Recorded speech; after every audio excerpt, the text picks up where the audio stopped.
La Federación Teosófica Interamericana, hoy domingo 5 de octubre del 2025, los recibe con mucho cariño en este nuestro trabajo dominical, que es una conferencia todos los domingos para difundir las enseñanzas teosóficas. Hoy tenemos a nuestro hermano Manuel Fernández como invitado especial, con una charla sumamente eh, bella, porque nos va a enseñar algo que es tan importante saber: quién es Dios. Vamos a presentarlo como Él se merece, después de haber escuchado a nuestro querido hermano Isaac Hawley con la invocación. Adelante, Isaac, con la invocación. Bien, les pido a todos por unos instantes cerremos nuestros ojos y internamente repitamos las siguientes frases. Oh vida oculta que vibras en cada átomo. Oh luz oculta que brillas en cada criatura. Oh amor oculto que todo lo abarcas en la unidad. Que cada ser que se sienta uno contigo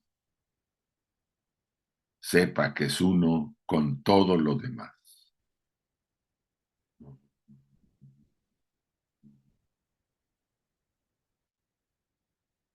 Así sea. Gracias, Isaac. Como les decía, nuestro hermano Manuel Fernández nos traerá una charla hoy. ¿Quién es Dios? El concepto de Dios, un estudio desde la teosofía y la teología de las religiones. ¿Quién es el hermano Manuel Fernández? Es nuestro invitado especial, miembro de la Sociedad Teosófica desde el año 2017. También es un maestro masón. Manuel Fernández es de Madrid, España, licenciado en Arqueología e Historia, especialidad de su profesión en Arqueología y Paleografía de Mesopotamia. Tiene una vasta experiencia en el manejo de su profesión y es profesor universitario de contenido de máster en L. Son una sigla que él conoce. Bueno, nuestro hermano Manuel, en este trimestre, nos estará dando unas charlas que ya le iremos dando los títulos. Él es nuestro invitado por 3 domingos y es, para que no lo olvidemos, va a ser cada domingo primero de mes, porque él nos va a llevar con esta charla y las otras dos a un contenido que es muy importante para todos nosotros.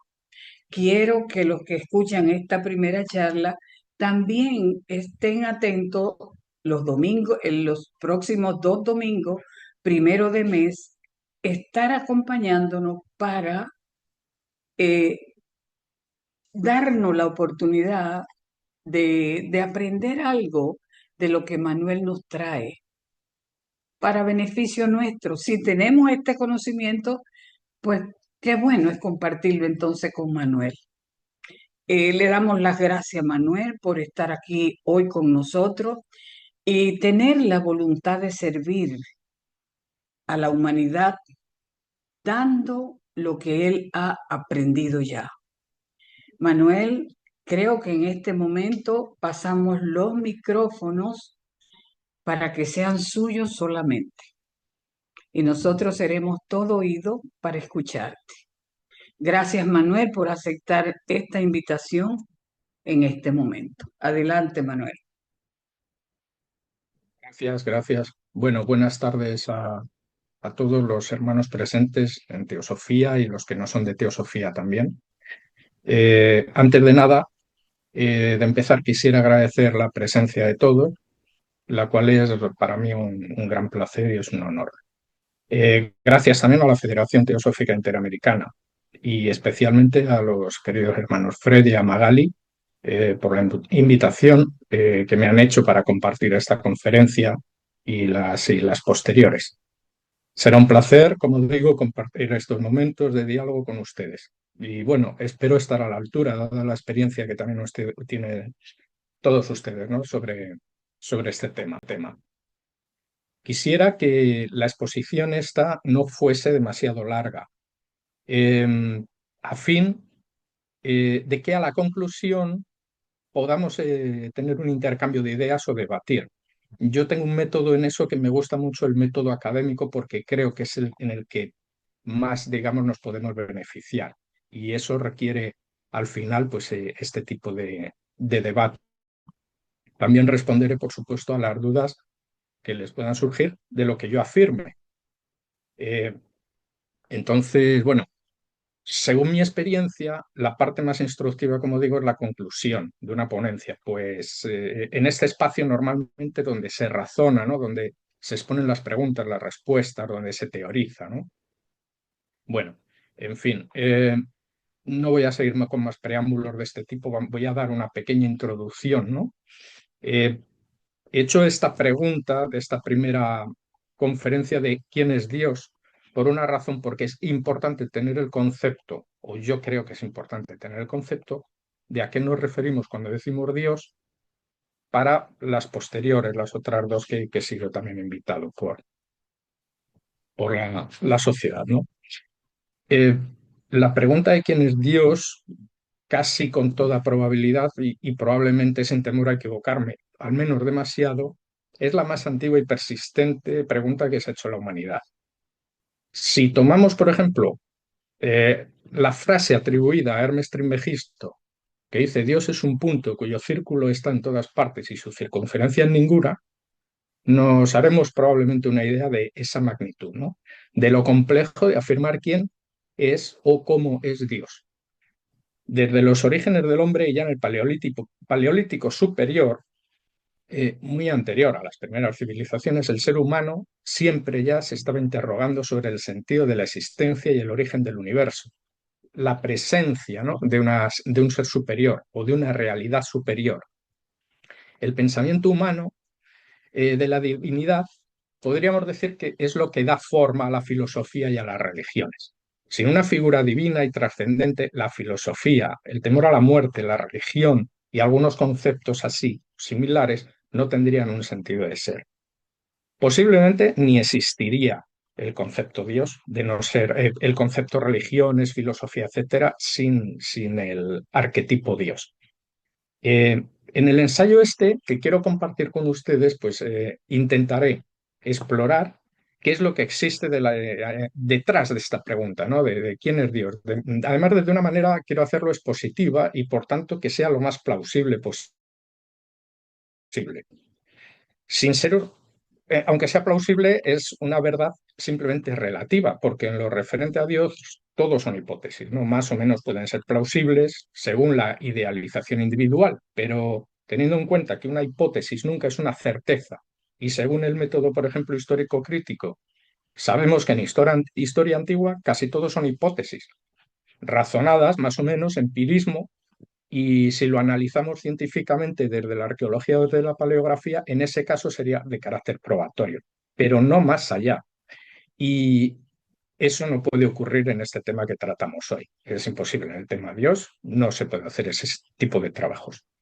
El origen de la idea de la divinidad en la mente humana, las formas en las que ha sido concebido a lo largo de la historia, tanto en Oriente como en Occidente, y ha evolucionado incluso hasta el siglo XXI, y continúa en el siglo XXI con el mismo interrogante. Entonces, bueno, pues a continuación vamos a analizar algunos puntos de vista desde la filosofía racional, desde la filosofía intuitiva, la religiosidad en cierta medida, pero poco, nos mantendremos dentro de la religiosidad. Habrá otros momentos para ello. Y también lo vamos a ver desde la ciencia, lo vamos a ver desde esas tres formas de estudio, lo vamos a atacar, ¿no? Además que estas tres formas de estudio diferenciadas forman lo que es el corpus real de la teosofía, o al menos se acerca bastante a la teosofía. Además vamos a hacer un análisis histórico-crítico. En este ensayo además vamos a involucrar principalmente a pensadores, filósofos, algún religioso, ¿no? Citaremos aquí a Lao Tse, Confucio, Sokiono, Buda, Zoroastro, Akenatón, Jesús el Maestro de Nazaret, Ibn Arabi, Tomás de Aquino, Aristóteles, Platón, a René Descartes y a Emmanuel Kant. He escogido estos para esta ponencia. Luego dejaré, probablemente como es costumbre en mí, cabos sueltos, ¿no? Y preguntas al auditorio, a fin de que ustedes hagan a su vez un ejercicio pedagógico y expongan ustedes sus propias hipótesis al finalizar, que es lo que me parece más interesante. Por supuesto, estaré encantado, como les he dicho antes, de cualquier duda pues, que surja, contestarla, si es que soy capaz. Bien, pues digamos que el origen de la idea de Dios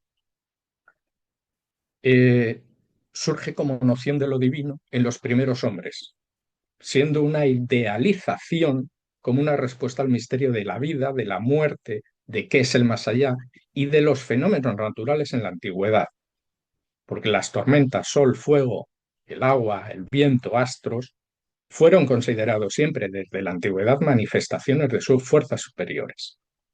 El sentido Dios o divinidad es inicialmente un símbolo oculto de lo poderoso, de lo desconocido, y es a la vez una manifestación sagrada y que está presente en el corazón del creyente. Con nuestra evolución consciente convertimos este símbolo en una alegoría. Y el concepto de divinidad se remonta ya a la prehistoria. En el Paleolítico superior lo encontramos plasmado ya en el arte rupestre con las primeras obras pictóricas de la humanidad. En mi opinión, el periodo magdaleniense es para mí sin duda el exponente del inicio de la consciencia de lo trascendente y, eh, y el más elevado. La que incluso considero como un ejemplo que para mí es la Capilla Sixtina, que como se le denomina en arqueología, la Capilla Sixtina del Paleolítico es sin duda la cueva de Altamira de Santander, en España, que les recomiendo que si no la conocen o no la han oído mencionar, la busquen y busquen imágenes, porque es probablemente la mejor mm, cueva pintada del Paleolítico. En esto ya, en estas pinturas, petroglifos también, podemos ver cómo el hombre de la prehistoria ya muestra su instinto de buscar lo divino, lo trascendente. Ese hombre ya del Paleolítico superior ya era un hombre que miraba al cielo, que buscaba en la bóveda celeste al Creador, al igual que el alquimista. Hacía lo mismo que el alquimista que busca la gran obra. El fundamento de la divinidad o divinidades hunden sus raíces en el continente indoeuropeo, como la base común y prácticamente de todos los conceptos de Dios. Pueden tener sus variantes según los usos y costumbres de las civilizaciones que vendrían luego, o civilizaciones en ciernes, ¿no? Que habría después del periodo paleolítico. En términos teístas, la civilización más antigua conocida es la sumeria, son las mesopotámicas. Sumeria, y más o menos como van apareciendo las religiones, sería después de Sumeria o de Sumer, sería la religión del Valle del Indo o civilizaciones del Valle del Indo. Luego, más o menos cronológicamente, sería Egipto, Akkad, la primera Babilonia, el primer imperio asirio, Creta o el periodo minoico, Micenas y por último Canaán. Mención aparte que creo que podemos hacer que tiene la religión conocida como judaísmo, ya que esta depende directamente de la religión persa. A veces no es muy conocido esto, pero viene de la religión persa casi todo su corpus.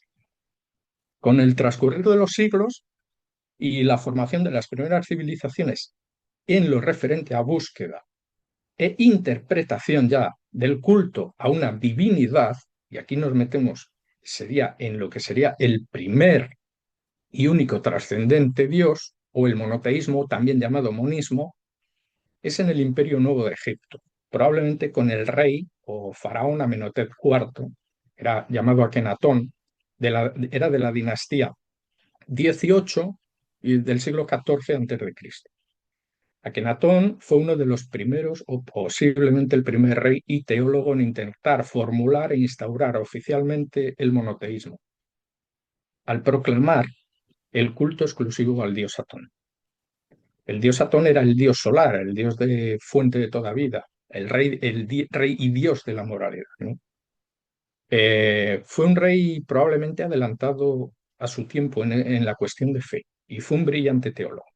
Akenatón podríamos decir que se anticipó a los monismos y monoteísmos posteriores, aunque no por ello me gustaría dejar constancia, y esto sí es así, que no se debe adjudicar la herencia monoteísta de Egipto al resto de las religiones, como muchas veces se fundamenta, o incluso al judaísmo en particular. Porque esto es una opinión muy, muy extendida, el decir o asimilar al judaísmo enseñanzas egipcias en términos religiosos. Pero esto es algo que es un error y es difícil bastante de sostener. Eh, Principalmente les doy una razón, y es que el legado monista o monoteísta de Akenatón pervive solamente durante un reinado en Egipto, durante su reinado. Después su hijo Tutankamón volvió al politeísmo del dios Amón y se acabó ya el monoteísmo en Egipto. Por lo tanto, difícil que fuera el legado de un monoteísmo, probablemente como se dice o se cree en Canaán.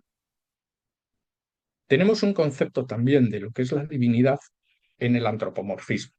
El antropomorfismo y la energía divina, en muchas tradiciones antiguas, los dioses se representan con rasgos humanos, proyectando con ello mortalidad, voluntad, pasiones, emociones, virtudes. Esto es antropoformismo.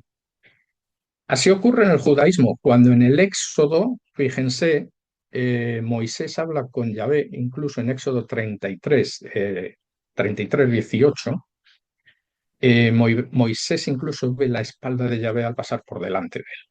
Esto significa que era antropomorfo.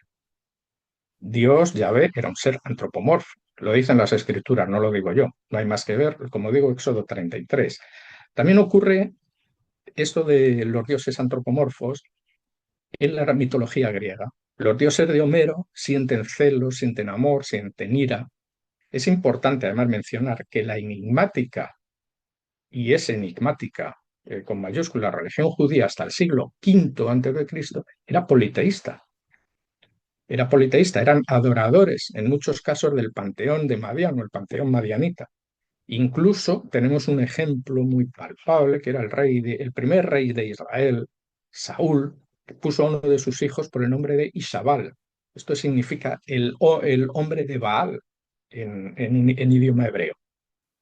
Otro ejemplo también de esta adoración politeísta del pueblo de Israel lo podemos ver en la primera de Reyes, en Reyes 16, donde vemos que, por ejemplo, el rey Acab y su esposa Jezabel introducen a Baal, que significa el Señor, era una deidad del panteón madianita y de origen fenicio.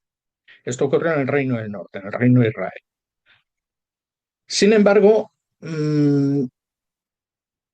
otras corrientes conciben lo divino como un principio abstracto, sin forma ni figura, más parecido a una energía absoluta y absoluta de conciencia. Un principio abstracto que crea todo y que, por otro lado, estructura la realidad y la naturaleza. Entonces tenemos dos conceptos, ordenando el caos y el cosmos. Aquí entraría el concepto de las dos divinidades, el creador por un lado y por otro lado el concepto Dios. Son dos puntos de vista diferentes. Pero miren unos ejemplos. En sintoísmo, el sacerdote Sokiono habla, por ejemplo, de los, en plural, los kami o los elementales, dioses elementales del sintoísmo, que eran divinidades de la naturaleza. En el Tao, de la Pse, en el Brahman de los Vedas o en el motor inmóvil de Aristóteles, por ejemplo, son visiones no antropomórficas de Dios, que buscan expresar a Dios como una realidad superior y trascendente, que va mucho más allá de lo que sería la imagen que nosotros podemos tener o crear de él. Y siguiendo esta línea, por ejemplo, de los filósofos, los orientales, por ejemplo, Lao Tse nos enseña en el Tao Te Ching que el Tao puede nombrarse, no, perdón, no debe nombrarse porque es el Tao eterno. Y esto enlaza muy directamente, por ejemplo, con la palabra Hashem hebrea, que significa el nombre para no nombrar. Son tradiciones antiguas que parece que tienen alguna conexión, aunque no se sabe cuál es la conexión. Subrayando que lo divino es inefable, ¿no? Y que fluye en eventos, en causas, cosas, etcétera. Confucio, por ejemplo, habló del cielo, Tian, como un principio moral que guía la vida recta. Buda sí evitó la noción o la mención de un Dios creador, pero enseña que la liberación del sufrimiento ocurre al despertar la mente y al despertar la compasión, mediante la comprensión de las cuatro verdades del discurso famoso de Buda de Benares, que probablemente es uno de los grandes discursos, ¿no? Junto probablemente al Sermón de la Montaña de Jesús de Nazaret, ¿no? Yo creo que son los dos grandes discursos. ¿Qué significa esto? Significa que el estado de liberación absoluto o nirvana es un estado individual del ser, no una entidad divina diferencial. Esta filosofía propone, en otras palabras, podríamos decir que somos un fractal del cosmos universal.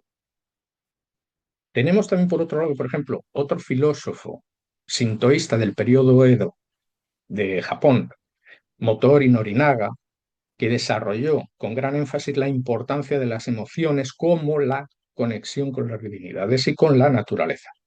Además, como esto sería la expresión, según este, de la divinidad. Zoroastro, en la antigua y ancestral Persia, predicó la existencia de un Dios único llamado Aura Magna, el origen del bien y opuesto al mal, origen de la fuente de luz y justicia que influyó tanto en las religiones orientales y occidentales.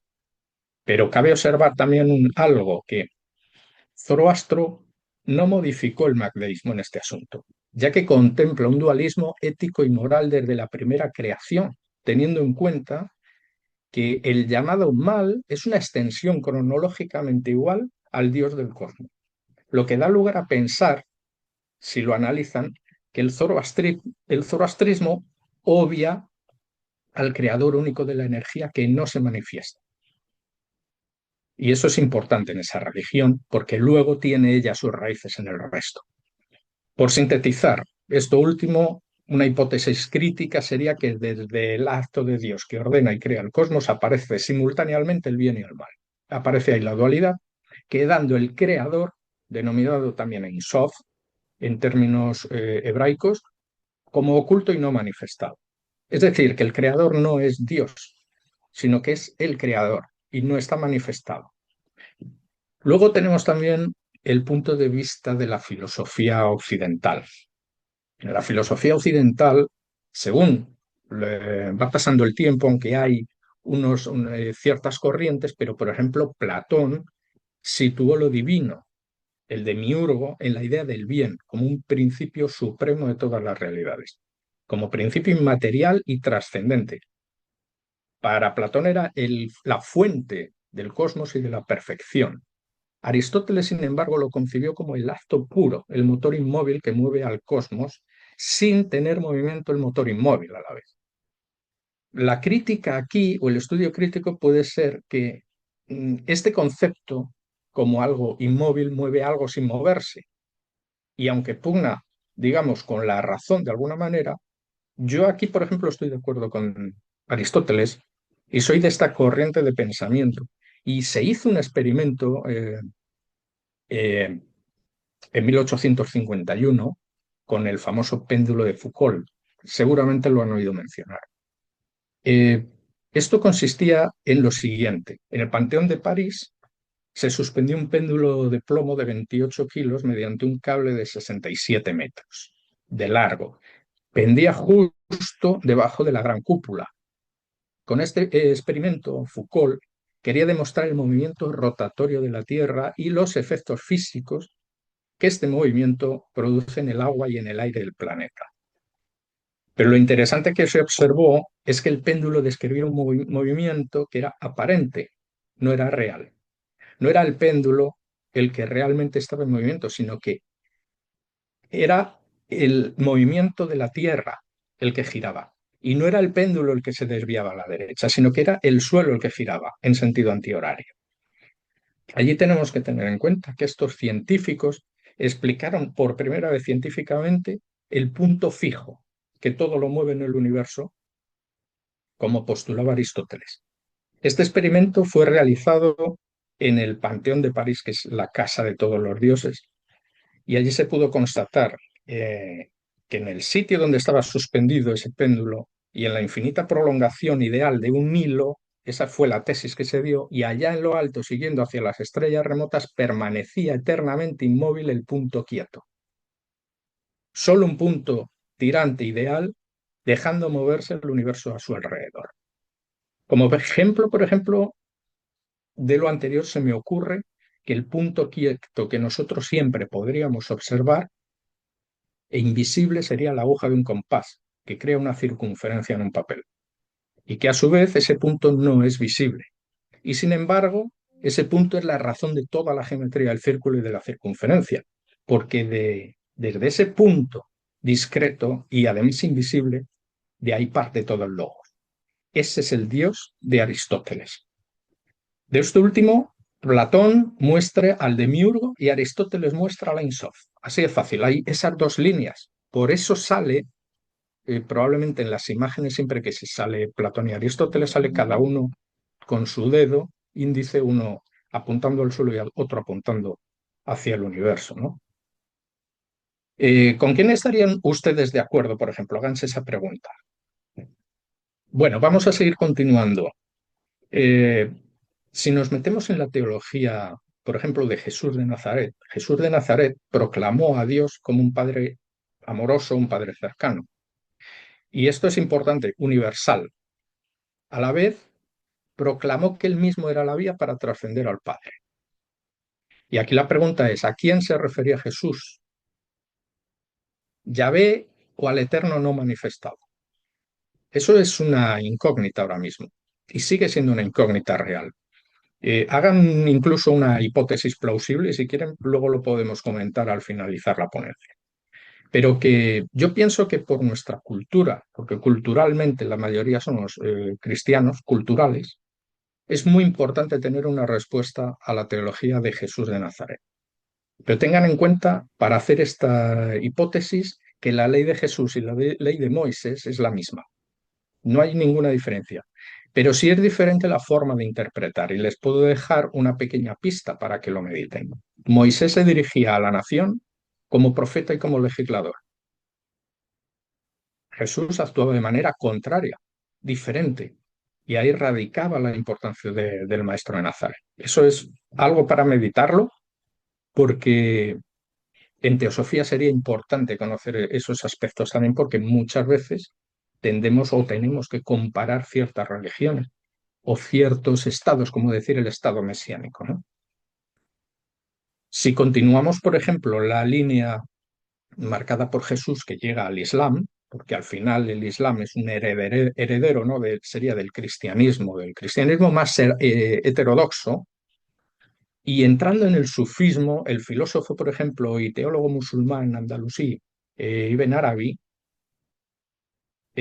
Arabi concibe a Dios como un ser absoluto cuyo rostro está en todas las criaturas y cuyo conocimiento es a la vez experiencia mística y filosófica. Una frase atribuida a Arabi que me parece de gran belleza y de gran trascendencia, dice, Dios es lo que respira en todo, raíz secreta del ser, ser de todo lo que es. O esta otra frase también de Arabi que inspiraría a San Juan de la Cruz en su obra literaria y mística La noche oscura del alma, en relación a la mística de él con Dios, ¿no? Su frase sería que el hombre y el amante y el amado, ¿no? Que dice, el estado del amante es el ser móvil como el pájaro. Esto es una alusión al amante y el alma del hombre como en búsqueda de la divinidad, ¿no? En forma de pájaro. Y aquí siempre, fíjense que en la iconografía siempre aparece. Esto es muy importante aunque esto ya entraría probablemente dentro de la escolástica muchas veces en las grandes catedrales, ¿no? Eh, en la Edad Media también tenemos que tener en cuenta que el aristotélico, ¿no?, y gran doctor de la Iglesia, Tomás de Aquino, tomando las enseñanzas de los musulmanes Avicena y Averroes, une la fe y la razón defendiendo que Dios es el ser necesario y fundamento de todo lo real, explicando así a través de las 5 vías. Él decía que Dios se interpretaba a través de esas 5 vías, que eh, son muy conocidas, ¿no? Pero que no podemos ponernos a abrir las vías de debate de la escolástica de Tomás de Aquino. Giordano Bruno, por ejemplo, identificó lo divino con el universo infinito.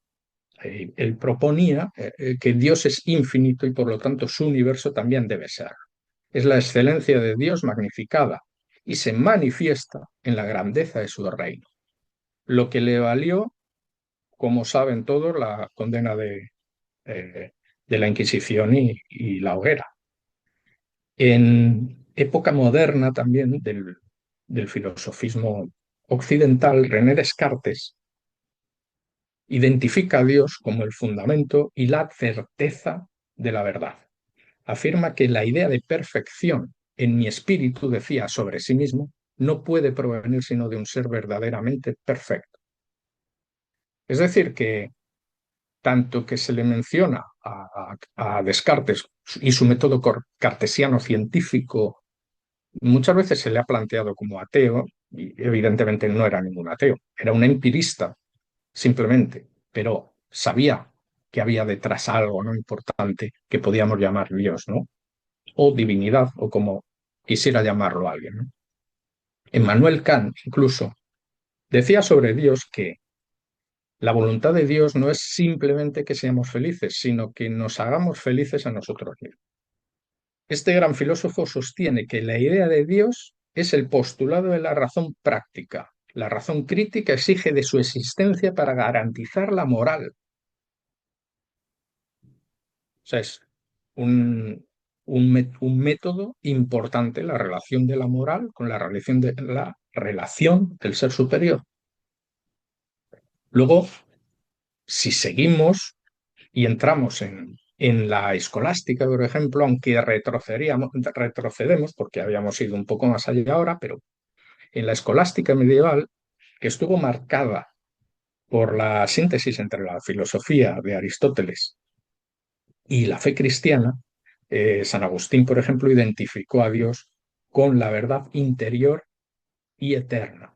Y Santo Tomás, como ya mencioné antes, y lo incluyo aquí, que era el padre de la escolástica, formuló las 5 vías racionales para demostrar su existencia. La escolástica finalmente medieval buscaba realmente demostrar que fe y razón no se contradicen, sino que convergen en la verdad divina y se plasman muchas veces en el arte. La escolástica, de hecho, estuvo profundamente unida a la arquitectura gótica, especialmente a las grandes catedrales medievales. La filosofía y el arte así compartían la misma visión del mundo, que estaba centrado en la racionalidad, en la jerarquía y en la revelación divina. Vamos a repasar brevemente, además, a continuación, la visión gnóstica y teosófica, ¿no? La visión que tienen, ¿no?, el gnosticismo y la teosofía de Dios. En el gnosticismo, por ejemplo, y he cogido como modelo, que me parece el más potente y más interesante, el gnosticismo siglo I al siglo III después de Cristo, diferenció entre un Dios supremo, incognoscible, y un demiurgo creador del mundo material. Lo que nunca sostuvieron los gnósticos es que el demiurgo fuese malvado, como a veces se dice.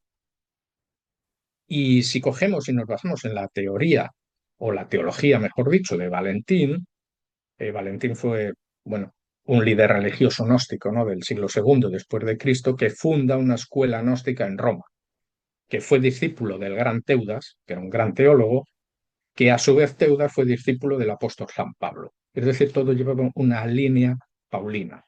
Y luego se disocia, ¿no?, de ella. Pero los comienzos siempre también son paulinos. Bueno, Valentín transmitió que las enseñanzas secretas solo eran dirigidas a un grupo íntimo, ¿no?, de seguidores. Estas tradiciones se recogen en el libro o Evangelio de Valentín llamado Pistisofía o la fe sabiduría. Se aplica al demiurgo la nomenclatura de torpe y necio, no de malvado. Según el gnosticismo primitivo, que es válido en mi opinión, es el más válido, el alma humana es una chispa divina que debe regresar al pleroma mediante la búsqueda del conocimiento espiritual. Algo muy parecido, digamos, como en la teosofía moderna, la que impulsa Elena Blavatsky en el siglo XIX, que entiende a Dios como una conciencia universal. El ser humano, en este sentido teosófico, es la parte o la chispa eterna que puede buscar la unificación con esta conciencia universal mediante la evolución espiritual y mediante el conocimiento interior. En este sentido, como digo, es muy asimilable el gnosticismo primitivo a las enseñanzas teosóficas. Y un punto clave para mí de convergencia sería en Cosmogénesis y en Antropogénesis de Blavatsky y el Evangelio de Valentín. Es la idea de la caída y la redención del alma como un proceso cósmico y espiritual. Ambas obras describen una emanación divina que se fragmenta y desciende a la materia. Desciende a la materia para buscar un retorno y un origen. Y al Cristo, en teosofía también se le pone como un principio cósmico. Y al final era un salvador cósmico también en el cristianismo paulino y por lo tanto también en el Evangelio de Valentín. Por lo tanto había una coincidencia muy notable. En cuanto a la ciencia y el concepto que tiene la ciencia de Dios, también me gustaría meterlo, porque no se puede vivir a espaldar de la ciencia. La ciencia moderna modificó profundamente la noción de Dios, ciertamente. La ciencia evita definiciones tradicionales de Dios, pero sí surge en la ciencia una pregunta de la fuerza sustentadora y coherente, que sí es compatible con Dios. La física, en alguna de sus teorías, sugiere la existencia incluso de esa energía primordial, de un campo cuántico, una constante, ¿no? Cosmología que da una estructura a todo lo que existe y a toda nuestra existencia. Copérnico, por ejemplo, Nicolás Copérnico y Galileo Galilei desplazaron a la Tierra, fueron los primeros en desplazar la Tierra y por tanto al hombre como centro universal.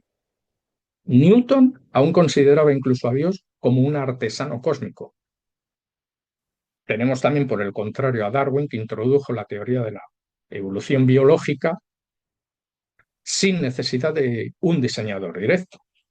Aunque ciertamente Darwin no explica cuál es la primera célula de la cual evolucionamos ni quién era su creador. En tiempos recientes, por ejemplo, Stephen Hopkins afirmó que el universo se puede explicar sin un creador. Pero claro, también tenemos a Albert Einstein, que hablaba de un sentimiento religioso cósmico ante la armonía del universo y el sentir de la consciencia. Entonces, hay un estudio que puede ser complementario entre una clase de científicos y otros para llegar a un consenso. Pues no lo creo que se llegue.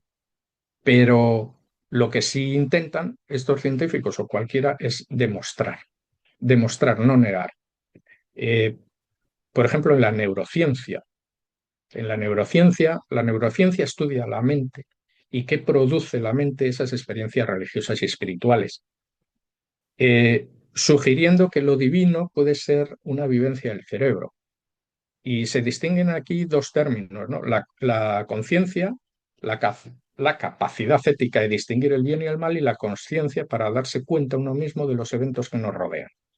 Para algunas tradiciones místicas, la conciencia es reflejo de lo divino en el ser humano. Las neurociencias o la neurociencia lo que hace es analizar el cerebro y cómo éste construye la idea de Dios. Los estudios, por ejemplo, del profesor Andrew Newberg muestran esta percepción de trascendencia y qué activa las regiones especiales del cerebro en el sentido religioso. Lo que algunos científicos aquí interpretan como evidencia de una conexión entre la conciencia y experimentar a Dios. Esto es muy importante. Se ha dado un gran avance ahí para demostrar de alguna manera. Yo creo que nunca se podrá. Creo que eso será prácticamente imposible, pero sí nos podremos hacer o se podrán los científicos hacer más ideas del creador, ¿no? De qué es el creador, qué sustancia tiene, cómo la activa, en qué campos cuánticos se mueve para que podamos nosotros mover nuestra conciencia, ¿no? Evidentemente, se sigue estudiando. Creo que podríamos definir a la conciencia como el entendimiento de uno mismo y del entorno que nos rodea, pues integra la dimensión espiritual y la capacidad de reflexión sobre quién es Dios, quién soy yo y sobre todo por qué deseo trascendencia. Es muy importante esa pregunta, ¿por qué deseo hacer algo? No dejarla de cualquier forma. No se concibe o no tiene demasiado sentido el querer trascender, querer meditar, querer hacer plegaria, oración, para trascender, pero no saber por qué se hace. Es muy importante, ahí entra lo racional, tener ese equilibrio. En definitiva, podríamos decir que la capacidad de autopercibirse y de trascenderse es simplemente conciencia y consciencia. La conciencia, de hecho, no sería posible sin la consciencia, ya que opera conforme al consciente, discrimina el bien y el mal, la capacidad de decidir desde nuestra mente inferior y de juzgar si un acto es ético o moral o no. Digamos que es nuestro juez implacable interior. Para Kant, por ejemplo, y para Tomás de Aquino, Dios es la garantía del sentido moral y del deber. Para el místico es el fundamento de toda experiencia elevada. Dios es el trasfondo de la conciencia. Es el silencio en donde se refleja la luz. Definitivamente, en mi opinión y personalmente, en mi experiencia, me dice que el equilibrio constante, aquí entre razón e intuición, es lo que dota al hombre de equilibrio e inteligencia y evita el peligro del vacío existencial, por un lado, que llevaría al racional, que se hace muchas preguntas y no obtiene respuestas, y eso te lleva a un vacío existencial, o el que es demasiado intuitivo y no racionaliza, que se hace preguntas y como tampoco probablemente las sabe recibir o no entiende cómo las recibe, puede entrar en locura. Entonces, ese equilibrio de me pregunto, me respondo, me pregunto y me respondo, es el ideal en el hombre para la trascendencia. La forma de Dios, por ejemplo, como hoy en día creo yo enfrenta al siglo XXI, ¿no? En el mundo contemporáneo, tiene probablemente nuevos retos, ¿no? El secularismo probablemente ha reducido la influencia de las religiones de una manera bastante pronunciada en Occidente, mientras van surgiendo otras espiritualidades alternativas, nuevas formas de misticismo, ¿no? El mindfulness, por ejemplo, sería una de estas, ¿no? La globalización ha puesto en contacto, por ejemplo, también cristianismo, islam, hinduismo, budismo, otras religiones filosóficas en un diálogo bastante plural, ¿no? Hoy Dios se concibe eh, tanto como energía universal como experiencia interior, como misterio o como bien innecesario para un mundo dominado por la vacuidad, depende del punto de vista. El interés por la espiritualidad laica y otras prácticas contemporáneas no dogmáticas suelen en ocasiones, por ejemplo, desplazar ese concepto de divinidad, el cual pervive igualmente, aunque en otros desafíos, ¿no? Digamos, éticos y contemporáneos. Eh, Probablemente o quizá el Dios del siglo XXI sea una palabra para nombrar misterio o apertura a lo desconocido, el sentido de quién soy, como dije antes, para qué quiero trascender, necesito trascender. Y si me respondo a mí mismo con un sí, entonces motivar, como dije antes, según mi razón y guiada por mi intuición, por qué de ese deseo y encontrar el sentido profundo, ¿no? De qué hago aquí y de la vida. Y como dije que no quería alargarme demasiado, en conclusiones, eh, podríamos decir que la idea de Dios ha recorrido un extenso camino, ¿no? Un extenso camino desde los primeros símbolos naturales de las deidades, ¿no? Antropomórficas, hasta las visiones abstractas, filosóficas, teosóficas, científicas. Oriente lo ha concebido como Tao, como cielo vacío, Occidente como bien, motor, padre personal. El gnosticismo y la teosofía lo han interpretado, lo interpretan como la chispa interior, la conciencia cósmica. La ciencia lo ha cuestionado, pero también ha dejado abierto el asombro del misterio del universo y su búsqueda para demostrar esa existencia de lo divino. Y en el siglo XXI que vivimos, probablemente la pregunta de quién es Dios sigue abierta al debate. Se me ocurre, para cerrar esta conferencia, una pregunta al auditorio, a ustedes, ¿no? Que se hagan, que es: ¿necesito a Dios? Pregunta número uno. ¿Necesito creer en Él, confiar en Él? Eso es importante, esa pregunta. Abraham Avinu, el padre Abraham, cuando conoció a su Dios, que se le presentó y le enseñó la inmensidad de la creación, se dio cuenta y dijo: soy polvo y ceniza, ¿no? Y quiero hacer un pequeño epílogo para ya definitivamente concluir, que sería mi punto de vista o lo que sería mi propia experiencia, ¿no? Eh, es una reflexión que no pretende establecer un dogma, evidentemente, ni abrir un espacio diferente, simplemente un espacio de libre pensamiento. En el ámbito universitario, donde la razón y la crítica son los pilares fundamentales, hablar de Dios puede parecer a veces un ejercicio ajeno al método.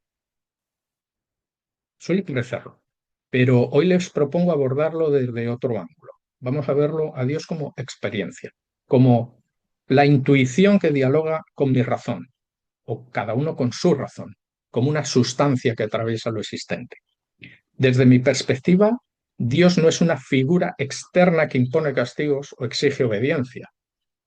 No es un ente separado del hombre ni es un vigilante de la moralidad. Dios es más bien y se manifiesta en lo que es el mundo natural, en la naturaleza. Ese es el Dios de Spinoza. En la estructura de mi realidad, de mi orden, del estado caótico mío, de mi armonía, de los defectos y también de mi transformación. Es el principio que sostiene la vida, pero no desde una imposición, sino desde su presencia. Errar, el hombre siempre está errando, pero en este marco no es un pecado, es una condición humana. Y si lo divino está habitando en nosotros o nos mueve a nosotros, entonces también tiene que comprender y comprender los límites que tenemos. Por ello, no nos condena por fallar, sino que nos invita a aprender, a crecer, a reconocernos, a reconocer nuestras contradicciones. El error no nos aleja de la esencia, nos acerca sino más a lo que somos, a la humanidad. Por tanto, a la posibilidad de trascender eso. Todo lo que existe, materia, energía, conciencia, es una expresión de la divinidad. Incluso aquello que consideramos el mal, puedo entenderlo como el bien que perdió su correcta orientación. En términos cuánticos hablamos, es decir, como una desviación que también forma parte del todo. Con esta visión que estoy dando, yo no niego la ética, más bien al contrario, la estoy profundizando, porque comprender antes de juzgar o integrar lo disgregado, eso es lo importante. Tengan en cuenta que la luz siempre se va a imponer a la oscuridad. Imaginen, hagan este ejercicio, una cabaña en el desierto, en medio del desierto, sin nada alrededor. Cuando es de día, aunque cerremos totalmente nuestras puertas y ventanas, siempre entrará algo de luz por alguna grieta, por algún resquicio. Ahora, si lo hacemos al contrario y en plena noche encendemos una minúscula vela, aunque abramos las puertas y las ventanas, la oscuridad no entrará. La oscuridad no se proyectará al interior. Tampoco lo hará por resquicios ni grietas. Más bien, nuestra propia luz parte algo hacia el exterior e iluminará fuera. La luz siempre se va a manifestar en un entorno oscuro. Es decir, siempre va a vencer a las sombras. Ese es el Dios que, por ejemplo, entiendo yo. La luz en nosotros mismos. Es una luz que debe iluminar y que a la vez nos tenemos que iluminar. Y eso es experimentar a la divinidad, o intentar experimentarla, o creer que la experimentamos, porque creer es poder. No hay necesidad, creo yo, en este sentido, de rezar, de penetrar en lúgubres templos. No hay que hacer sacrificios o rituales sin sentido. Lo sagrado probablemente está en nuestra conciencia plena. La razón, lejos de oponerse a la intuición, la alimenta y la confirma. porque pensar y sentir no son fuerzas opuestas, sino que son complementarias y necesarios como atributos del ser humano. En mi reflexión, que es siempre científica y analítica, incluso filosófica en determinadas formas, siempre hay un espacio preponderante para lo sagrado, pero no como un dogma, sino como un misterio, o no como una respuesta, sino como una pregunta transformadora. Como diría San Juan de la Cruz o Rumi, ¿quién eres que no te veo, pero alientas mi vida y la naturaleza? Y piensen finalmente no a creer, sino a pensar y a experimentar. Aunque estoy seguro de que eso, claro, ustedes ya lo hacen desde hace largo tiempo, pero como diría, por ejemplo, Baruch Spinoza, vivir con intensidad, entender que lo divino se manifiesta naturalmente de diferentes formas, creo conocer el cenit y el nadir, ¿no?, de lo que es nuestra propia conciencia, aunque sea levemente. Creerlo, y eso es lo que equilibra, digamos, la rosa de los vientos nuestra interior y particular, y es lo que probablemente proyecta nuestra comprensión de la divinidad más elevada. Y bueno, hasta aquí. Muchas gracias por toda su atención y quedo a su disposición para cualquier duda o aclaración o pregunta o debate. Muchas gracias. Bueno, las gracias son para ti, las gracias son para ti porque queremos agradecerte esta ponencia, que ha sido una cátedra para nosotros. Eh, bueno, hay muchas manitas levantadas, pero Manuel, quiero darte las gracias porque bien nos dice la señora Blavatsky, si le llamáramos a Dios la ley, fuera otro nuestras situaciones. Ella nos deja saber muchas de las cosas que has dicho en este momento, cómo ve la teosofía a eso que llamamos Dios. Bueno, vamos a pasar las manos a la hermanita Mirce que nos ayuda en este momento con las manos y no dejo de agradecerte esta ponencia. Mirce, necesitamos de tu ayuda para las manos. No sé si Carlos Díez es el primero, no sé si es Me el... parece que sí. Sí, Ok, Carlos Díez es manita. el primero. Luego está Bueno, Enrique Choi. gracias. Adelante, Carlos. Hola, buenas tardes. Nada, saludos desde España, desde aquí, desde Asturias. Felicidades al ponente por todo lo que ha expuesto y sobre todo, pues nada, gracias por su carácter iniciático. Ha abierto casi muchas más preguntas y ha abierto muchos horizontes para investigar. Yo creo que ha sido fantástico. Tenía un par de preguntas, una de corte más bien teológico y otra más bien de corte religioso o más bien, bueno, historicista, digamos. La primera pregunta es, ¿cuál es la diferencia entre creador y Dios? Y la segunda pregunta es que, más que pregunta, petición, es que desarrolle el panteón madianita, porque hablamos de religiones comparadas y de los orígenes de religiones como el judaísmo y me resultaría de mucho interés. Muchas gracias. Sí, gracias. Bueno, pues empezando por la última pregunta, el Panteón Madianita, el Panteón de Madián. Madián es una región que está en el noroeste de la península arábica. Es decir, está cercano a Jordania, a Egipto, al Golfo de Aqaba en el Mar Rojo. Incluso puede que penetre algo, en la antigüedad penetraba algo en el desierto del Negev. El Panteón de Madián era un panteón de dioses de las tribus que vivían allí, de donde era un juez Yetro, que era el suegro de Moisés. La hija de Yetro se casó con Moisés, Séfora.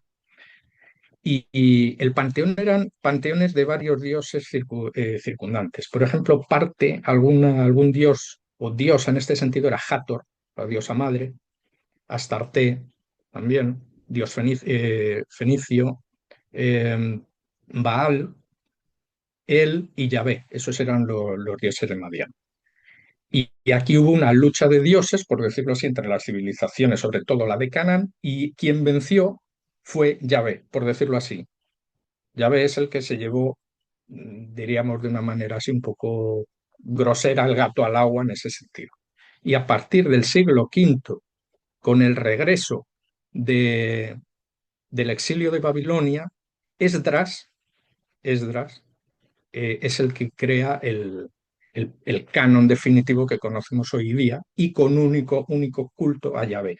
Pero las escrituras no se escribieron bien, por eso a veces hay dudas y en unas ocasiones se le llama de una forma a Yahvé, por ejemplo, y en otras se le llama Elohim o depende las partes que cojamos, porque el escriba no se molestó mucho digamos, en estructurarlas, ¿no? En llevarlas a un laboratorio literario y ponerlas ordenadamente, sino que las fue poniendo. Y eso se ha seguido manteniendo incluso ese tipo de escritos. Y por el otro era creador y Dios, sí. Sí, es que el creador es de donde emana toda la esencia divina para hacer la creación. Es el arquitecto real del material y el ordenador es Dios. El denominado Ein Sof en judaísmo, que es el infinito, no es manifestado. Pero sin embargo, como dije antes, de ahí, de ese compás, de ese punto inmóvil y no visible, es de donde viene toda la energía y toda la fuerza. Eso se transmite a un mundo de creación, un mundo por emanación, y de ahí viene la creación. Perdón, de ahí viene la ordenación del cosmos. Y eso lo hace un Dios, y ese es el Dios cercano y el Dios que se nos manifiesta. Entonces hay como dos categorías. Por eso es antropomórfico, por eso puede que haya una relación directa con el primer Adán Cadmón o el primer arquetipo humano, y por eso el Dios creador es un Dios, el Dios del pleroma, el Dios que no se puede siquiera ni pensar de qué forma es.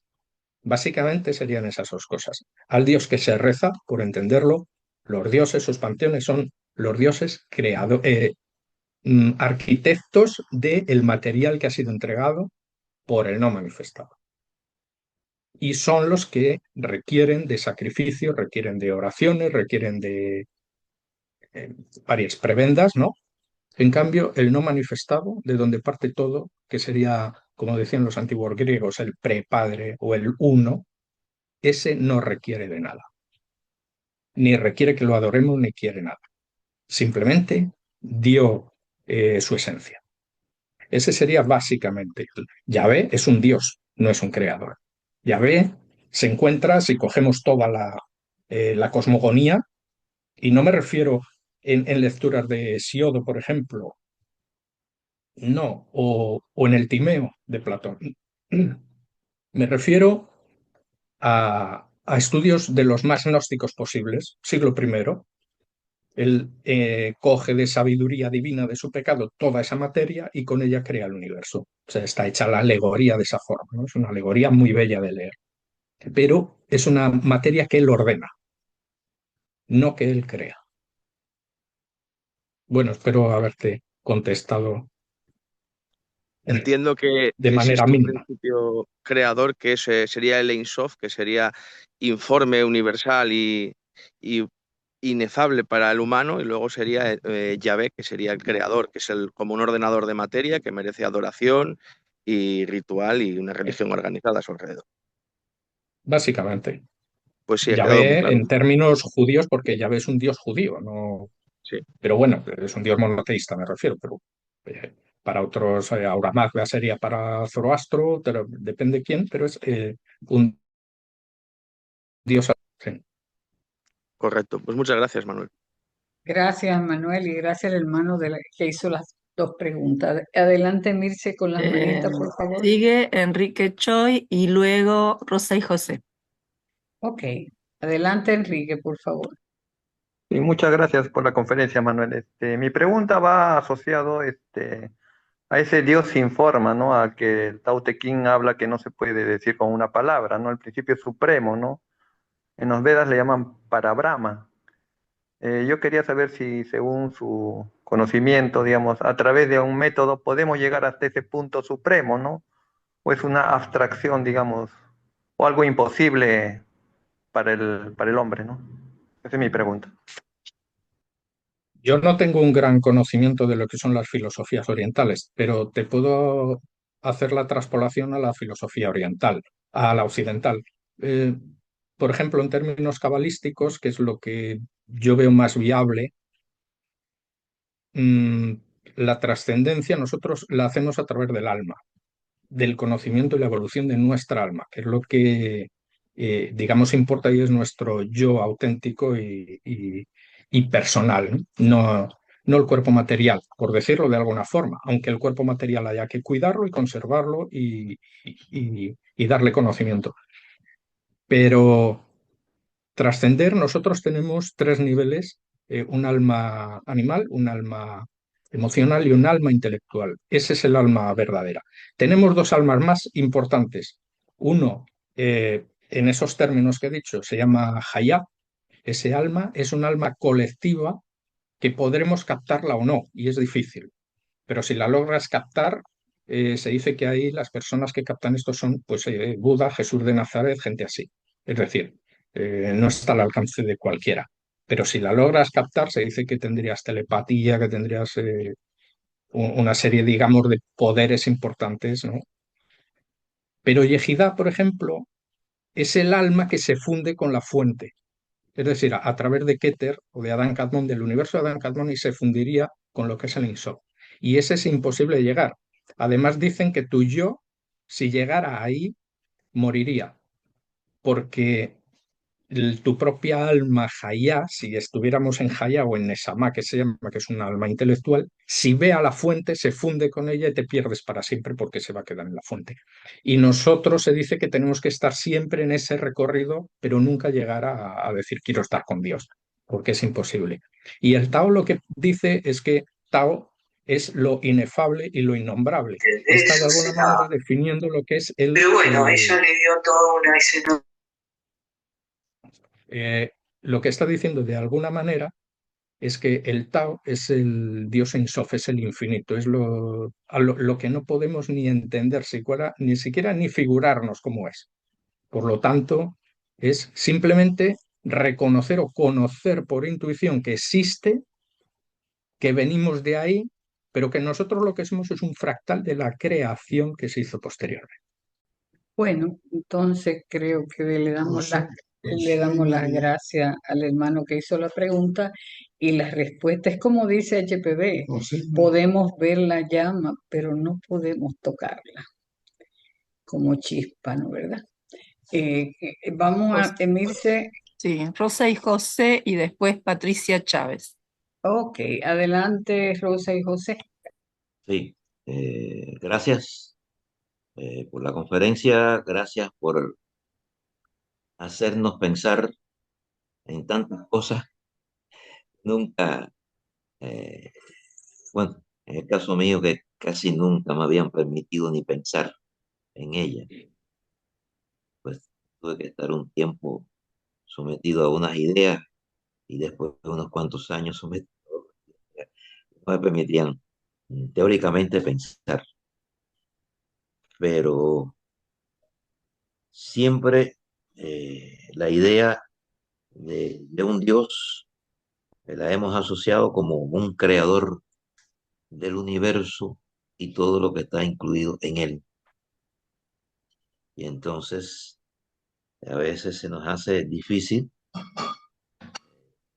pensar en estos conceptos y pensar después en todos los demás que, que no podemos llegar a una respuesta, puesto que somos nosotros los que estamos actuando, nos están guiando los dioses, que están de más de uno. Y bueno, nada más que quería hacer este comentario porque hay quienes puede ser que estén como yo, que digo, esos golpes de la vida desde el punto de vista eh, filosófica, religiosa, y después hemos encontrado un grupo de preguntas y respuestas con la teosofía a muchas de esas dificultades que habíamos tenido anteriormente. Gracias nuevamente por tu conferencia, porque muy buena y a mí me va a ayudar cuando después me sienta a oír nuevamente la reproducción de esta conferencia en otro momento. Gracias, Manuel. Pues Gracias, muchas gracias por la reflexión. gracias, hermano José, y gracias. Bueno, Bueno, son varios los que estamos. exacto. Es Bueno, Patricia Chávez, después Manuel Torres, después Bermari y después Faber y último yo. Hola, muy Patricia. buenos días. Soy Pati Chávez de la Ciudad de México. Bueno, tengo una pregunta. Dios que es antropomórfico para lo que sería el humano, yo quisiera preguntarle, señor Manuel, y agradecerle su ponencia porque estuvo maravillosa, el por qué actualmente muchas personas son ateas y no creen en ese Dios, ¿no? Porque es más lo científico que lo teológico o lo espiritual lo que le jala más, ¿no? Entonces quisiera saber esa respuesta de parte de usted. Gracias, que tenga bonito día. Bueno, la verdad es que una respuesta yo definitiva a ese fenómeno no sé por qué se produce. Lo que sí sé es que hay una tendencia mayor a la espiritualidad hoy en día que a la contemplación de imágenes. Es decir, hoy en día se fomenta bastante más el espíritu, la búsqueda, la espiritual, la trascendencia, que el adorar imágenes, ¿no? Yo creo que va un poco por ahí. También entiendo que es la evolución. La evolución yo creo que es más tendente o tiende a que, de alguna manera, la explicación de la creación por Dios o que Dios existe con, se podrá dar con el tiempo científicamente. Yo estoy convencido. Estoy convencido. Y el que sea antropomórfico o no, a ver, eso dependía de las escrituras antiguas, de cómo veían las cosas, su punto de vista, pero claro, para estudiar eso hay que ponerse en los zapatos de esa gente y meterte 20 siglos hacia atrás mínimo o 30. No podemos contemplar la historia de del primer milenio antes de Cristo, por ejemplo, con los ojos de hoy en día. Hay que verla desde allí, hay que verla desde las escrituras, por ejemplo, de los escribas, y entonces investigarla. Entonces, en definitiva, yo lo que creo es que, porque el caso es que científicamente hay menos científicos que, aunque hay mucha más tecnología, ¿no? Y probablemente se va a llegar a esos hallazgos que yo creo, hay menos en proporción a la capacidad, la poca capacidad que tenían antes y la calidad que había antes de, de científicos, ¿no? Y luego hay un porcentaje altísimo de científicos, por ejemplo, que son creyentes de alguna manera. No todos los científicos son escépticos, hay muchos que creen y que creen firmemente, ¿eh? Y de hecho, en la arqueología bíblica, por ejemplo, las yo en las excavaciones que he estado en Israel, en Mesopotamia y tal, todos estos hallazgos que han ido saliendo se encontraron en Herodoto principalmente y se estudiaba por lo que decía Herodoto, Plinio y Flavio Josefo, pero luego apareció la biblioteca Surbanipal que enseñaba y mostraba los lugares donde estaban contenidos digamos, los panteones, ¿no? Y por qué se escribían así. Y eso existe, entonces te va desvelando el tema científico en lo que serían las religiones o en quién es Dios o por qué. Va muy lento, pero es como si fuera una cebolla, va por capas, se va quitando y se va llegando al núcleo. No es fácil, pero bueno, ahí andamos. Y la respuesta es muy difícil, porque yo creo que la respuesta de por qué es más sociológica hoy en día. Yo creo que van cambiando las costumbres con la tecnología, todo se va transformando también de otra forma. Entonces, bueno, no estoy muy seguro de cuál sería la respuesta adecuada. Muchas gracias, que tenga buena. Gracias. Sigue Manuel Torres y luego Bermari. ok, adelante Manuel Torres, por favor. Pues un fraternal saludo a todas y a todos y un abrazo fraternal, Manuel. Felicidades por tu intervención de hoy, por tu conferencia, agradecértela y decirte que ciertamente la pluralidad de lo que has expuesto de forma exquisita, pues evidentemente es difícil en un comentario concretarlo. Simplemente mi agradecimiento. Dicho esto, y antes de hacerte la pregunta que te quiero hacer, como tú nos has hecho una a nosotros, decirte que desde mi personal punto de vista simplemente creo en que el absoluto es.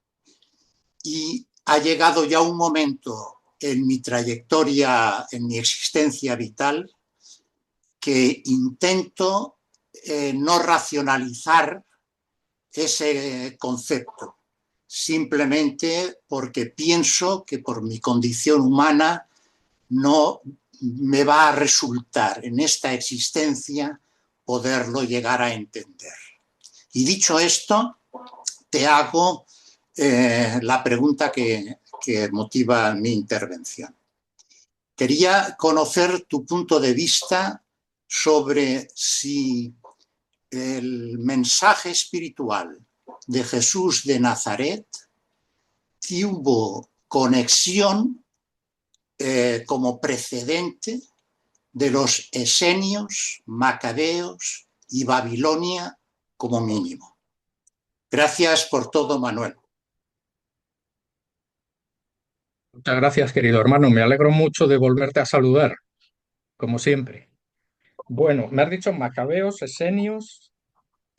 Por este orden, esenios, macabeos, Babilonia y quizás el Valle del Indo. Pero como yo no tengo la especialidad que tú tienes, por eso lo someto a tu consideración.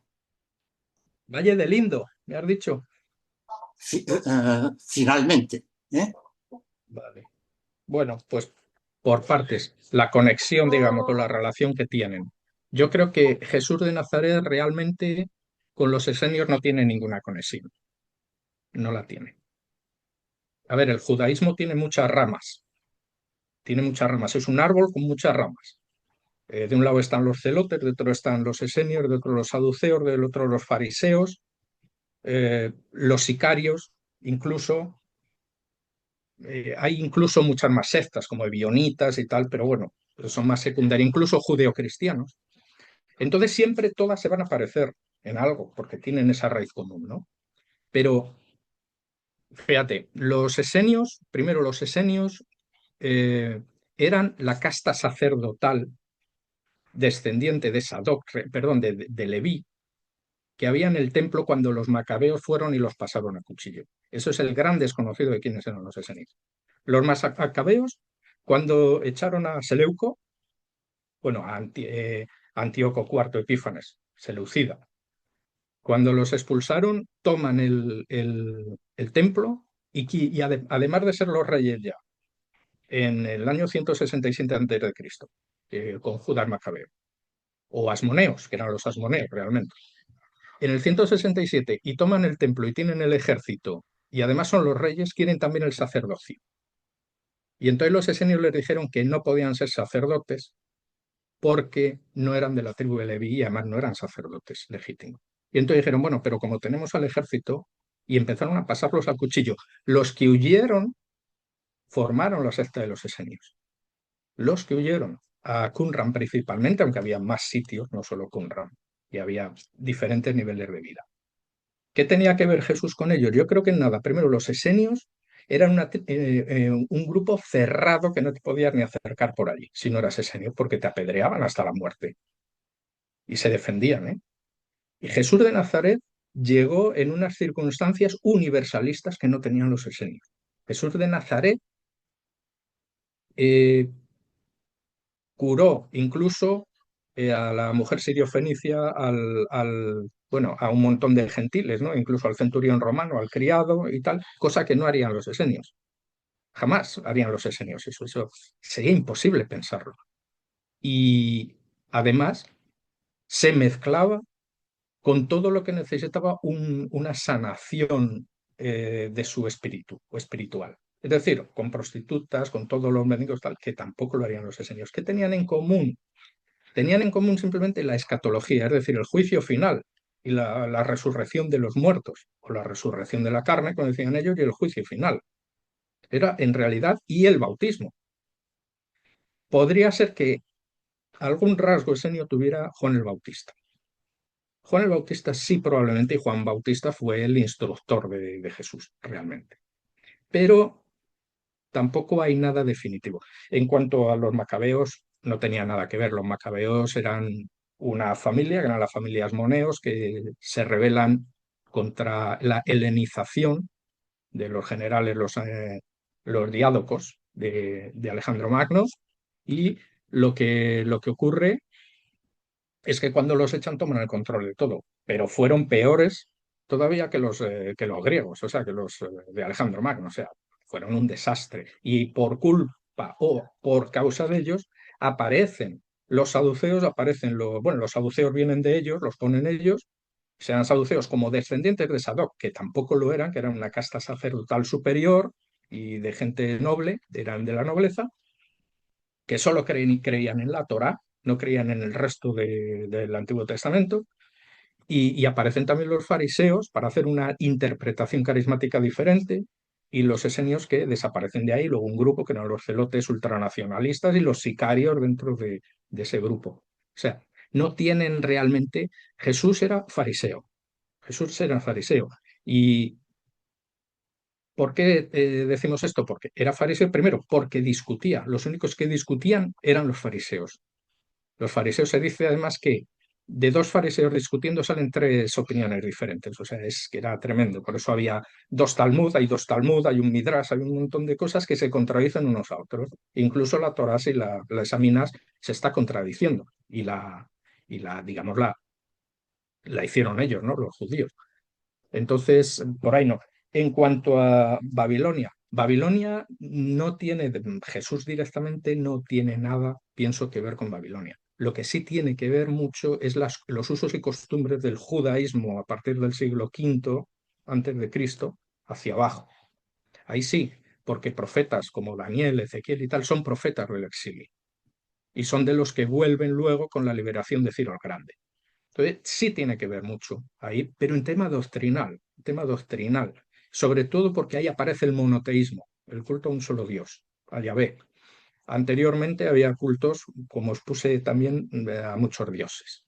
Y el tema del Valle del Indo, totalmente alejado, no tiene que ver. El Valle del Indo es una civilización que aparece muy antigua, casi contemporánea a Sumer, en Mesopotamia, casi contemporánea, pero un poquito después, y anterior incluso a Egipto, pero que desaparece, y justo cuando desaparece aparecen otros iranios que van allí, arios, que se le llamaba indoarios, que forman lo que es el hinduismo y todo el corpus hinduista, que son los Vedas y tal, se forman allí, pero partiendo, aunque eso lo voy a meter en la siguiente conferencia, por eso no quería extenderme mucho ahora sobre ese tema, aparte por tiempo, pero no tienen que ver con Jesús, no, Jesús era un fenómeno diferente, pero era universal. Hay que tener en cuenta, ¿eh? Por eso hice esa pregunta con lo de Moisés, era muy importante, porque fíjate solo un detalle, el que los sacerdotes de Zoroastro, cuando nació Jesús, fueran a adorarlo siguiendo las estrellas, que se les llama los Reyes Magos, en realidad eran sacerdotes de Zoroastro, es porque era el Salvador universal y ellos ya lo sabían por los oráculos. Eso es muy importante. Eso ya es la primera manifestación de que Jesús era universal y por eso inconscientemente es rechazado por el pueblo judío en su mayoría y no es considerado un Mesías, nada más que por los judeocristianos, que eran judíos simplemente igual que circuncidados que creían que había llegado el Cristo. Otra cosa son los cristianos. Eso ya es diferente, porque esos eran griegos. Ahí es un poco, lo intentaré o lo meteré de alguna forma en el tema religiones del siguiente. Pues muchas gracias, Manuel, y un fuerte abrazo. Igual. Bueno, Emilce, adelante. Y Vermari. Ok, creo que nos quedan dos manitos. Muchas gracias, hermanas. Muchas gracias por esta oportunidad de interactuar con Manuel, que definitivamente nos ha presentado una disertación magnífica. Y bueno, por supuesto que las preguntas que nos deja de tarea pues son muy dignas de reflexión y creo que de alguna manera todos los que estamos en la teosofía nos las hemos preguntado en su momento. En este caso, yo creo que mi pregunta sería en el orden de que ¿en qué medida, por ejemplo, o sea, has tú manifestado que finalmente la ciencia ha hecho avances para explicar todas estas circunstancias que van de la mano con el estudio y la profundización teológica y en específico el concepto de Dios? Y en ese orden de ideas me pongo a pensar que qué tanto yo creo que la teoría de sistemas de Bertalanffy definitivamente puso una piedra importante en esa transformación cultural en Occidente para empezar a ver eso que ya las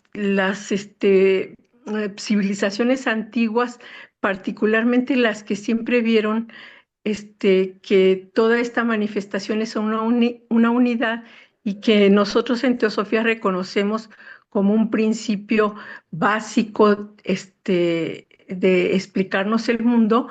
¿En qué medida consideras que esa teoría de sistemas está haciendo llegar muchísimo más gente a esa visión o a contemplar esa visión de unidad que se perdió por mucho tiempo? Esa es mi pregunta. Muchas gracias. Eso es más una pregunta para un teólogo que no para un sociólogo.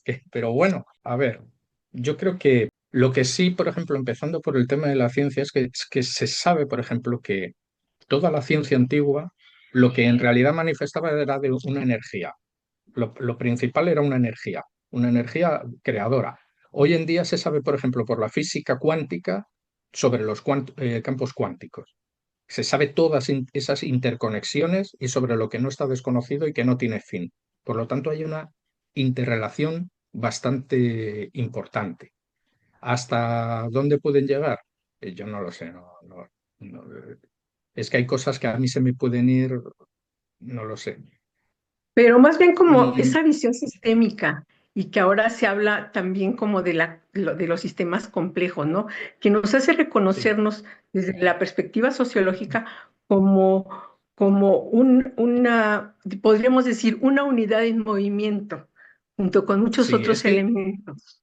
es que yo creo que hay una evolución. Yo creo que el ser humano tiene épocas y ahora está en una evolución, igual que ha habido otras anteriores probablemente, está en una evolución más espiritual.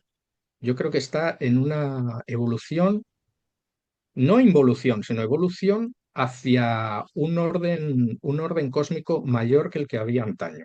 Antaño había mucha involución y ahora involución o la involución que hay es una involución demasiado eh, ruidosa, pero no es demasiado cuántica. Yo creo que es mucho más y ahí se van las fuerzas un poco yendo hacia esa parte espiritual. También se ha perdido todo el concepto de la iconografía antigua.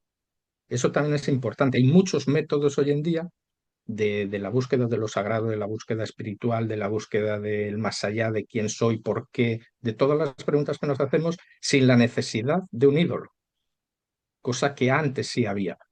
Entonces, yo creo que toda la evolución va por ahí, todo tiende a evolucionar. Por eso dije que yo creo que la ciencia demostrará, igual que la neurociencia, yo creo que va a demostrar que el cerebro, aunque el cerebro evidentemente no contiene nuestro yo superior, es decir, no tiene nuestra conciencia, pero sí se maneja como un televisor o como una radio, recoge la energía y la transforma.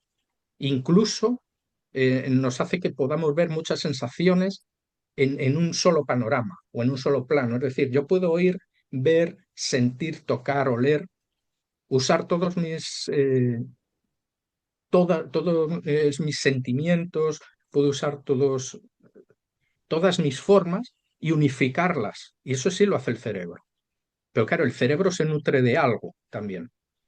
El cerebro es como si fuera una gran antena, ¿no? Yo creo que toda esa conexión también poco a poco la va formulando la neurociencia y va sacando avances poco a poco, poco a poco.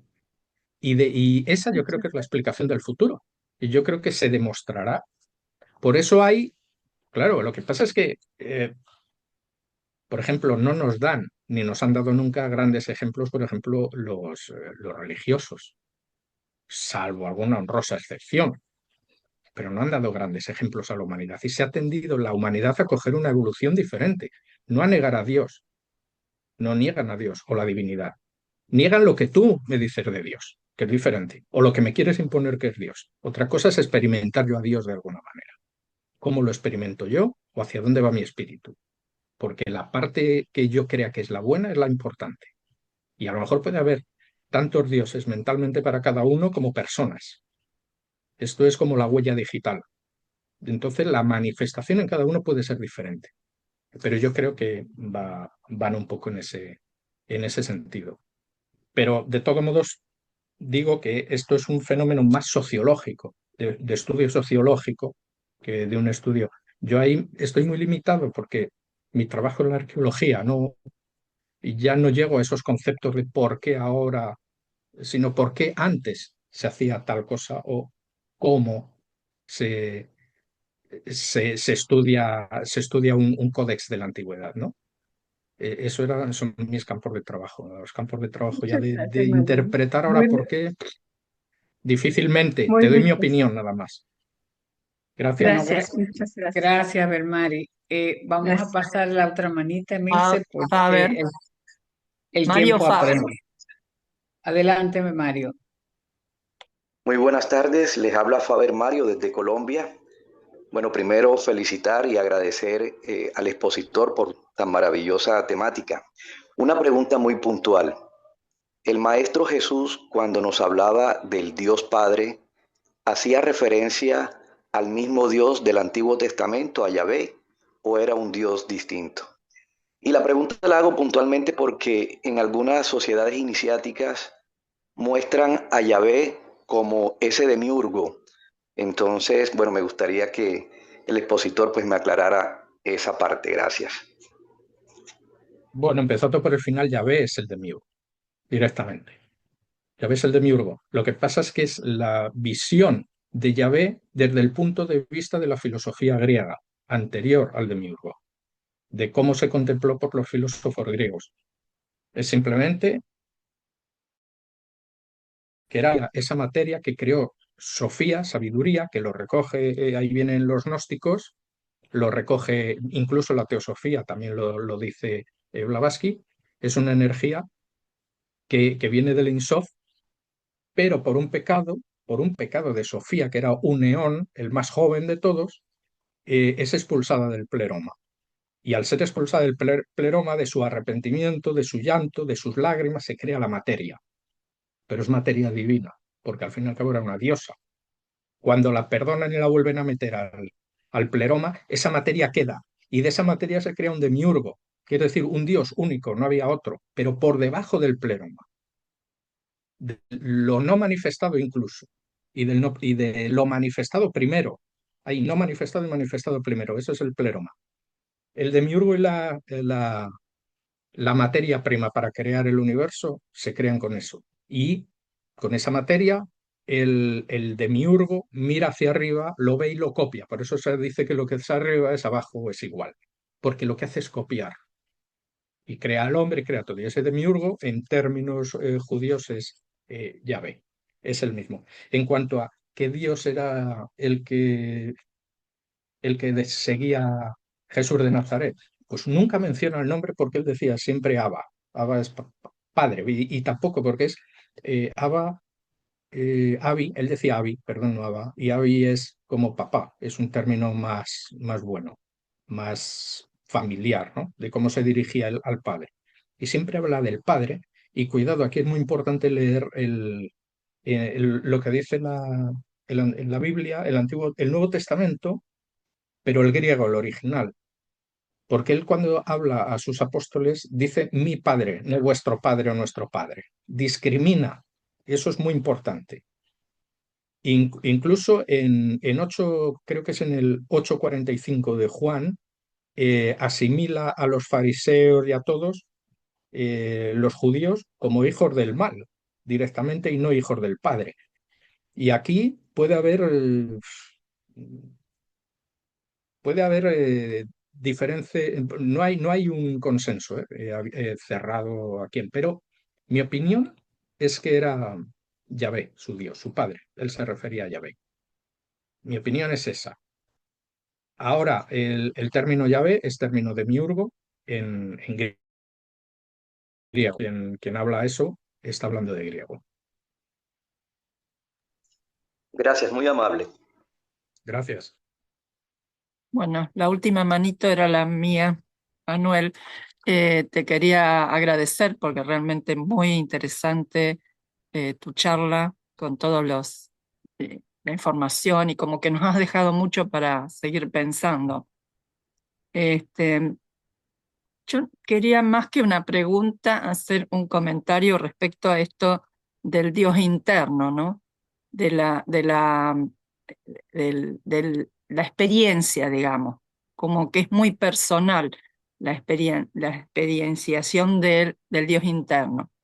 Y un poco recordaba lo que decía Blavatsky, que si todos nos volcáramos hacia el Dios interno, muchas de las dificultades con las que tropezamos en la vida, de algún modo se solucionarían, sería así, ¿no?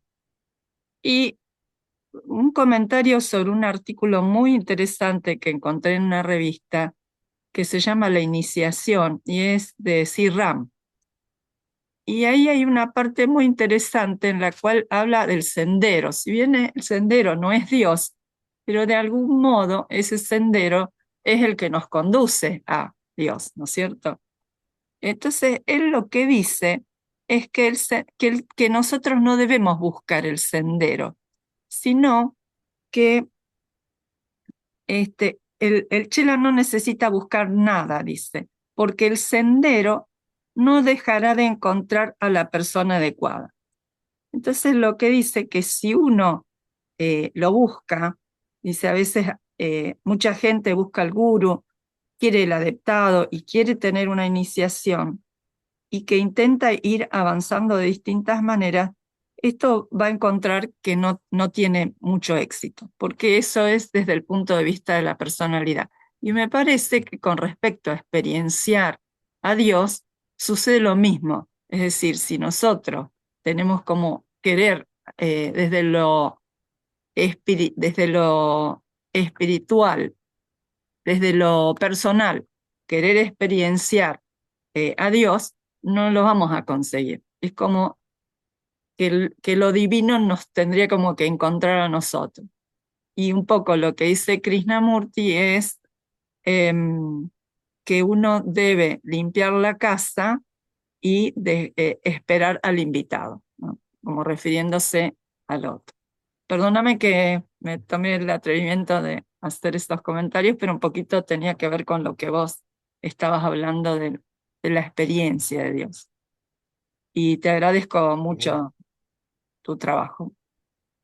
Pues muchas gracias, porque la idea mía precisamente es no conferenciar, sino compartir y pues que todos reflexionemos, ¿no? Porque si se hace una conferencia y, bueno, yo digo lo que sea y no les invito a que reflexionen desde su opinión. Yo puedo dar la mía, pero les invito a reflexionar. Yo creo que es la mejor manera, incluso en los finales de las conferencias, donde yo creo que es donde, en los debates, donde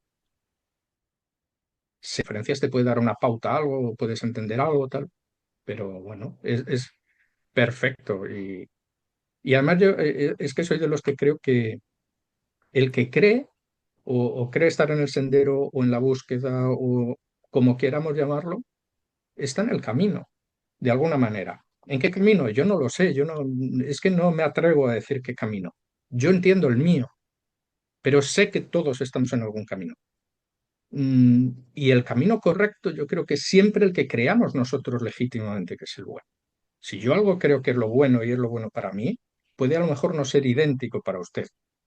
pero al final van a converger en lo mismo, de una manera u otra, porque el decir que uno se hace budista o sigue a Lao Tse o sigue, por ejemplo, el discurso de Benarés, por ejemplo, de Buda, ¿no?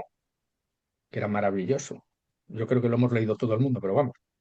O sigues el Sermón de la Montaña de Jesús, que me parece brutal y totalmente potente, da lo mismo, yo creo que convergen en el mismo sitio. Da igual, todos los ríos llevan al mar, ¿no? Es O al así. océano. Entonces, ¿qué más da? Unos son más largos, con más curvas, pero todos llegan. Y ninguno llega en línea recta. O pocos ríos yo creo que serán en línea recta, caudal exacto y todo, ¿no? Entonces yo creo que todo es válido. Yo creo que la legitimidad es nuestra propia conciencia. La conciencia, es decir, el conocer y la conciencia nuestra para desde fuera